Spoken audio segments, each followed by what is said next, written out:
Estamos ahora nosotros con Juan Cheput y Javier Velázquez Quején y vamos a comentar todos estos temas. Don Juan Cheput, buenas noches, ¿cómo está usted? ¿Cómo estás, Enrique? Don Javier Velázquez, buenas noches. ¿Cómo estás, Enrique? Don Juan Cheput, ¿qué pasó con el presidente?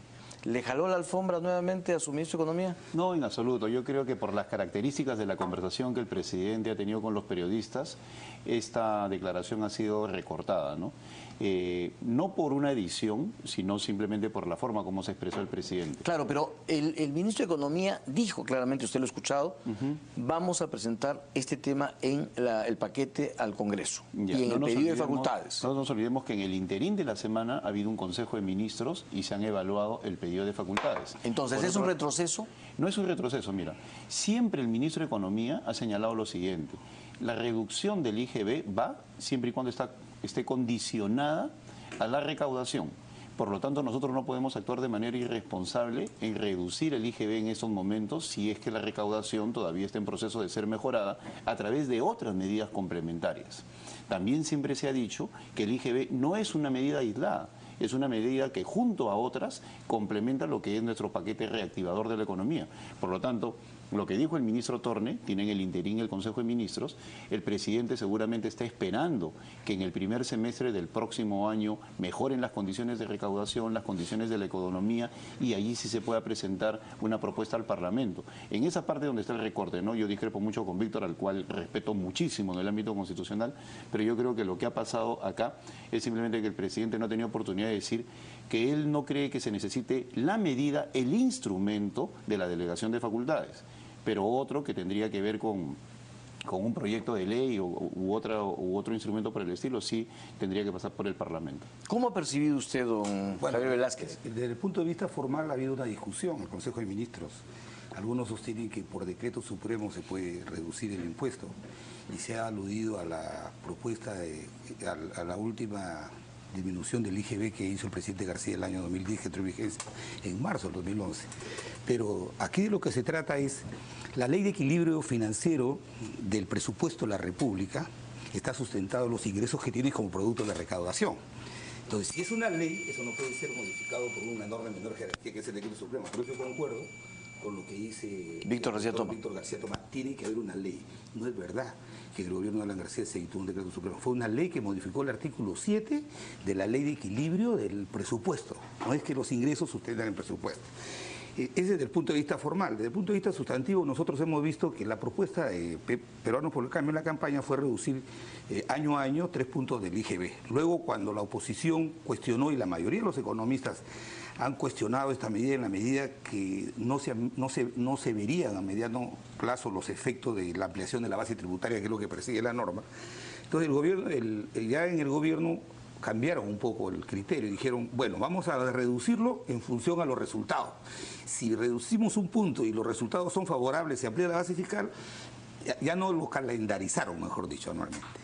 Pero hay que decir algo más. La presidenta de la Comisión de Presupuesto, que la congresista Cecilia Chacón, en su primera reunión de instalación de su comisión dijo, no es oportuno la reducción del IGB. El gobierno sabe que va a tener una derrota electoral. Si pide la facultad de delegadas e incorpora esto vía decreto legislativo, el Parlamento se lo va a corregir.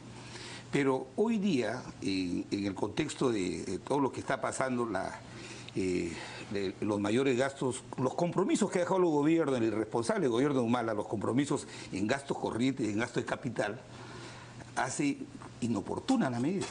La hace inoportuna, entonces lo que creo que el gobierno está esperando es el próximo año para ver en mejores condiciones, desde esa perspectiva, plantear esta medida. Tienen que hacerlo con una absoluta transparencia, lo que ha dicho el doctor Víctor García Tomás. Si van por la vía de ir a una discusión en estos momentos en el Pleno de la Facultad Delegada, si poner esto va a ser un debate estéril, innecesario, porque no va a pasar. El fujimorismo tiene una posición, la ha expresado. De acuerdo, pero también es cierto, Javier, mira, el día jueves hemos estado debatiendo sobre la ley de transparencia fiscal que ha señalado Javier. No, esta es otra. No, Esta es la ley de equilibrio pero te hablo del presupuesto de la del día jueves. ¿Ya? Te hablo del día jueves, en la cual se maneja el déficit fiscal, en el cual se maneja el déficit fiscal progresivamente de acá a los próximos 5 años. Y se hace de una manera ordenada, responsable, y busca un equilibrio entre la disminución del gasto corriente sin que genere desempleo y por otro lado el incremento de los ingresos no financieros para que de esa manera quede financiado perfectamente todo el manejo de las cuentas. Entonces nosotros no podemos actuar de una manera aislada disminuyendo el IGB abruptamente.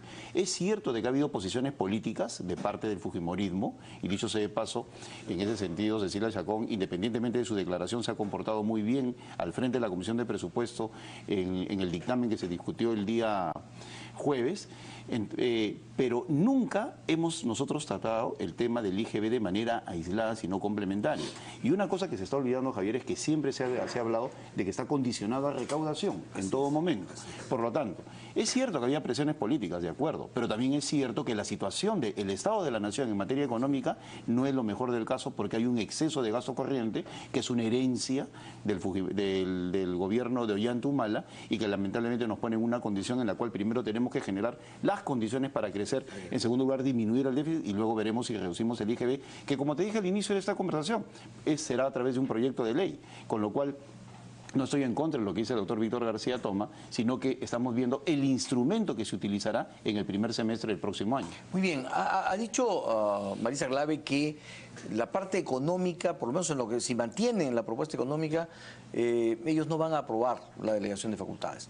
Y Luis Resalcorta también ha señalado que lo dicho por el presidente Kuczynski tiene que ver con el rechazo que iba a generar esta posibilidad de reducir el IGB. Entonces yo les pregunto, Javier Velázquez Quején, ¿están garantizadas para usted la delegación de facultades en los 4 temas que ha planteado el gobierno? Primero diré lo siguiente, contra toda esta visión apocalíptica que una mayoría de la oposición iba a generar obstáculos al gobierno, lo que dice Juan, que es un parlamentario del oficialismo, lo que ha hecho es la oposición, y de eso el país tiene que tener la seguridad. Los que estamos en la oposición hemos gobernado el país y sabemos la complejidad y la profundidad de los problemas que es la patria.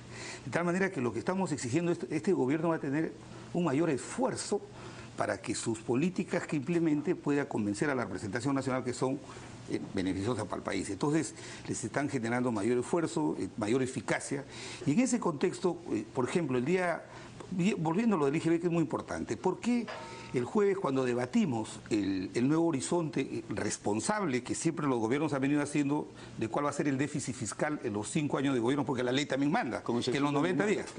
El señor Humala, el año 2010, como sabía que no podía pasar esa medida por el Congreso, dictó un decreto de urgencia. Ahí el ministro de Economía ha incurrido en infracción a la Constitución. ¿Qué ministro de Economía? Segura. Porque ellos, ¿sabes qué? Ellos modifican la ley que establece el horizonte del PBI de 1, 2.5, lo establecen más de 3% para el 2015, y en el mismo decreto de urgencia establecen que en el 2016 debería ser 1% del déficit. Es imposible, pues. Si hay compromiso de gasto corriente de capital, es imposible. Y lo responsable, y siendo un buen economista el presidente, el ministro de Economía, ya le han planteado a los agentes económicos un horizonte muy claro. De aquí al 2021 va a ir, ¿no?, progresivamente disminuyendo el déficit fiscal hasta llegar al 1%, que es la meta muy bien. Que nos hemos propuesto. Pero mi pregunta era si está garantizado yo sí la creo aprobación de ese paquete. No.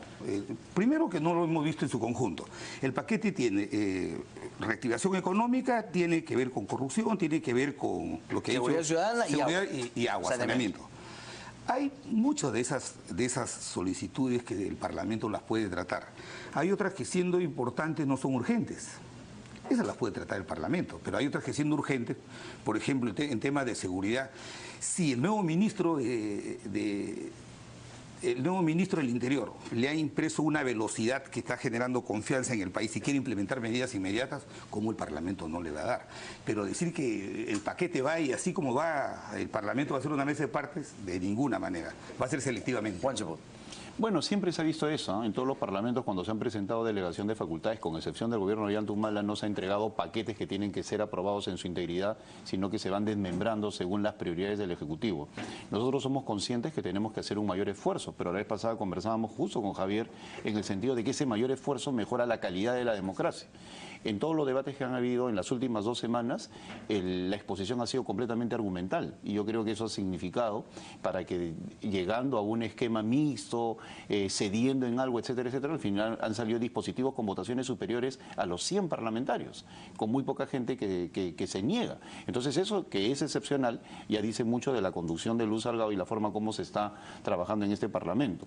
Entonces, me parece extraño porque Marisa es una parlamentaria muy inteligente, que ella se niegue a priori a lo que podría suceder en economía. Yo creo que primero hay que escuchar al ministro, al premier, qué es lo que van a presentar. Acá la variable es temporalidad. ¿Qué significa eso? Que los tiempos que se manejan en el Congreso son completamente distintos a los tiempos que se pueden manejar con dispositivos desde el Poder Ejecutivo. En el Congreso tiene que ir a comisiones, tiene que haber una discusión, puede regresar a comisiones, etcétera, etcétera, y hay un carácter de urgencia en la ciudadanía respecto a la reactivación económica y a la seguridad por sobre todo. Entonces, una vez que se exponga, veremos qué aspectos, siendo priorizados por el Ejecutivo, pueden ser concedidos por el Congreso.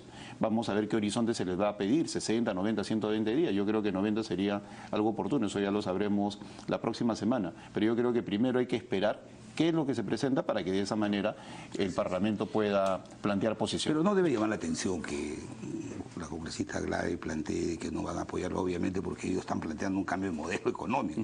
O sea, ellos tienen una concepción ideológica contraria al modelo, ¿no? Pero lo importante es que ¿qué quieren los peruanos? Que vuelva al país a los niveles de crecimiento 5 o 6%, porque la forma más sana en que se genera empleo es cuando crece la economía. Es la herramienta más eficaz para derrotar la pobreza, el empleo, y no el programa social que es coyuntural, transitorio y necesario en un país como el nuestro que todavía tiene muchas asimetrías, ¿no? Y ustedes han hablado de, digamos, el estado en el que dejó Ollanta el gobierno. Hay un diagnóstico en cifras. Muy bien.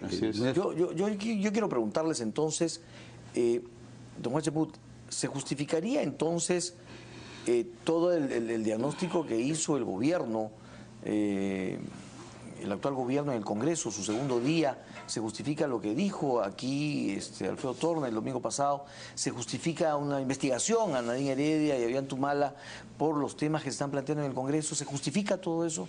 El diagnóstico yo creo que cae por su propio peso porque lo han mencionado diversos ministros en los últimos días, ¿no? Incluyendo Alfredo Torna.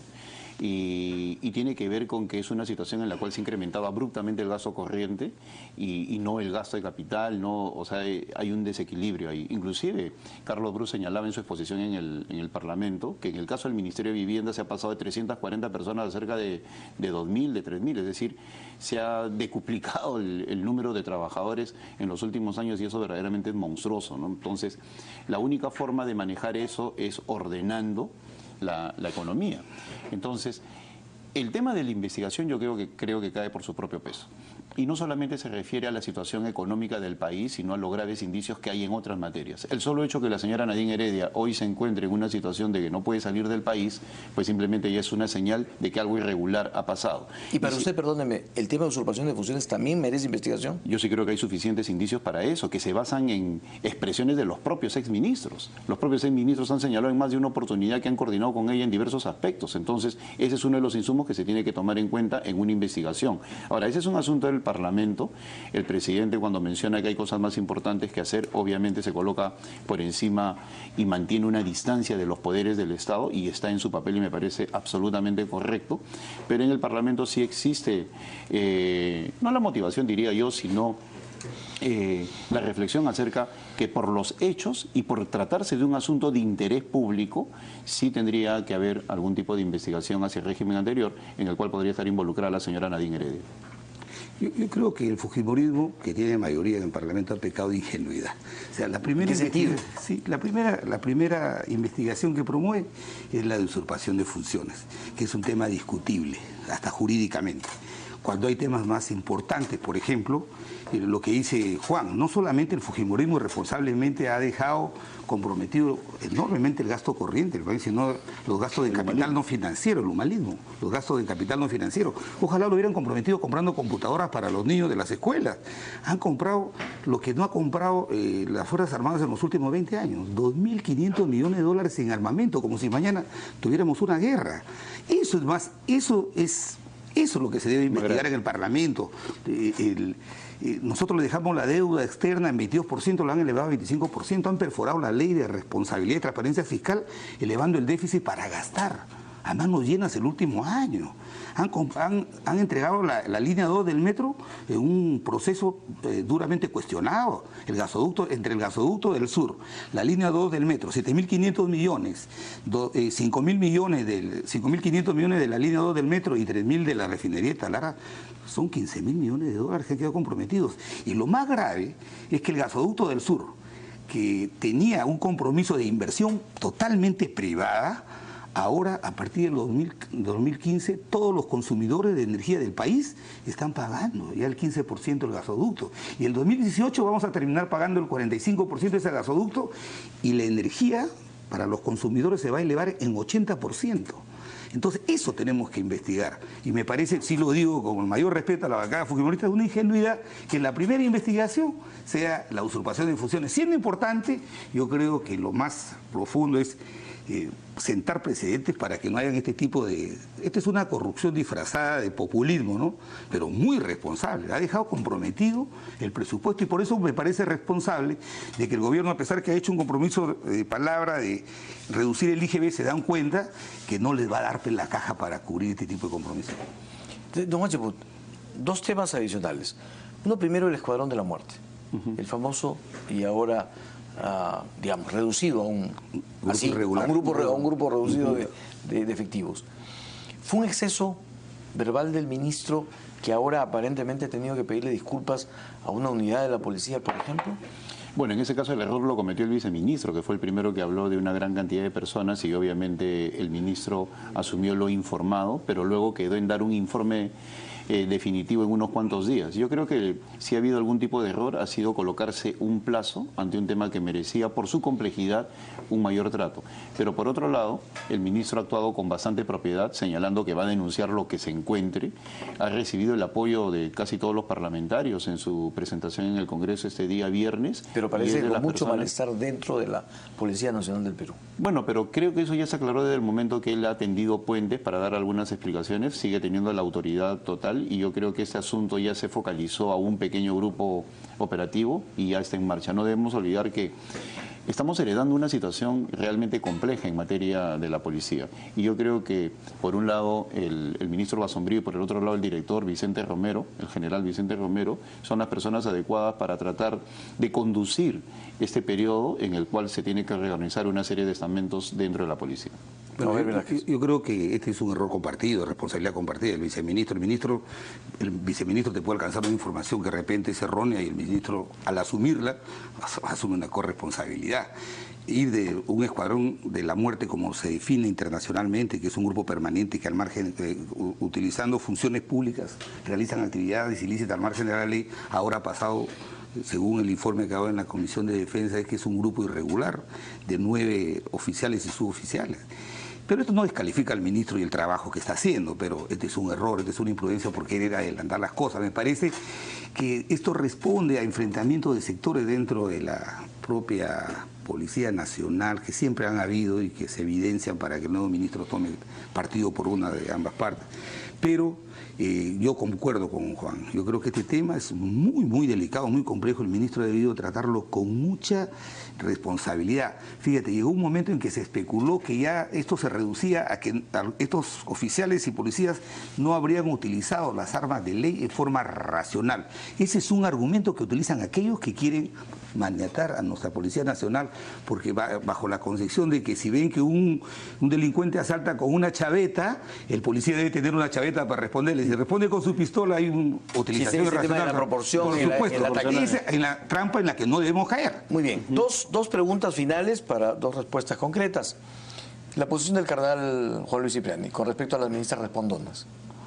Bueno, yo creo que yo tengo un gran respeto por el cardenal, la verdad es que lo aprecio mucho y yo creo que simplemente ha tratado de jugar con las palabras. Yo no creo que haya sido una cuestión agresiva, la verdad, se está sobredimensionando lo que ha querido decir su eminencia. al decir que son respondonas, porque simplemente siempre salen al frente. Ahora, ha habido una sobrereacción de algunos en relación a esas palabras, pero yo creo que todo debe quedar en el ámbito de lo coloquial. ¿Lo mismo piensa Javier Velázquez? Sí, yo sí creo que hay una sobrereacción, además porque... ¿Sobrereacción a las palabras del cardenal? No. ¿O una sobrereacción del cardenal? Del cardenal a las palabras de las ministras. Las ministras han sido evidentes. Yo lo voy a llevar al ámbito jurídico. Esa sentencia que da el juez es absolutamente constitucional. En materia jurídica es lo que se llama el control difuso convencional. Si bien es cierto, en el 2009 el Tribunal Constitucional se pronunció prohibiendo la píldora del día siguiente porque supuestamente habían dudas razonables y utilizaron el concepto de la fecundación y no de la anidación en el embarazo. Esto ha cambiado. En el 2012 ya la Corte Interamericana se ha pronunciado estableciendo que en estos dos momentos, el momento de la implantación es el en que la Convención reconoce el derecho a la concepción. Y por ende, este juez, permíteme terminar, este juez, porque algunos dicen, no ha acatado la sentencia del tribunal, no, lo que ha hecho el juez es escoltar su sentencia nuevos elementos en de estos juicio. nuevos elementos. Claro, pero... digamos. Y lo que tiene que hacer un ministro de Estado es cumplir la ley, la sentencia. No, pero me refiero, las ministras tienen que cumplir la sentencia y las tres han salido y el gobierno ha dicho, vamos a cumplir, tienen que cumplirla, tienen que cumplirla. Entonces, nosotros respetamos la posición que tiene la Iglesia, no solamente con respecto a este tema, sino frente al tema de la concepción. Pero entonces, para usted el cardenal sobrereaccionó. Es normal que haya esta sobrereacción cuando se tocan estos temas. Muy En bien. 2009 hubo este debate y también... Este es el eterno debate que hay entre una disposición jurídica y las cuestiones morales y las cuestiones morales. Exactamente. Entonces, si nosotros no nos colocamos por encima para tratar de interpretar lo que dice un hombre de fe respecto a un plano jurídico, pues simplemente estamos regresando a la etapa medieval, ¿no? O sea, el cardenal defiende la fe desde un punto de vista de su credo y por otro lado las ministras cumplen con su papel de manera completamente adecuada, pero eso no significa de que haya un enfrentamiento entre ambos. Muy bien, y la final, con una respuesta muy chiquitita. Se ha planteado que los congresistas sean elegidos a partir del próximo proceso electoral en segunda vuelta. ¿Está usted de acuerdo? No, yo todavía tengo una posición integral. Yo no estoy convencido de esa medida. La verdad, prefiero meditarla más y discutirla al interior de mi bancada. Es un gesto diplomático, pero hay que llevarlo a la realidad política y me parece que habría que estudiarlo. En segunda vuelta ya ahí quedan dos fuerzas que normalmente tú ves en la trayectoria de los resultados de los últimos 20 años. Se puede sesgar, ¿no? Exactamente. Claro. O sea, se eliminan las minorías. Que habiendo dos partidos que han pasado normalmente a segunda vuelta, es evidente que ese resultado induce a que la mayoría de los parlamentarios, en el Congreso, cuando se evita una expresión más plural y democrática. Pero hay otro problema, Enrique, que es el siguiente. No volvamos a cometer el error de hacer una reforma electoral por partes. Si no es una reforma electoral integral, simplemente vamos a meterle más energía al caos y la cuestión se va a poner peor todavía. Muy bien, muchísimas gracias Javier Velázquez, muchísimas gracias Juan Cheput por estas declaraciones. Vámonos.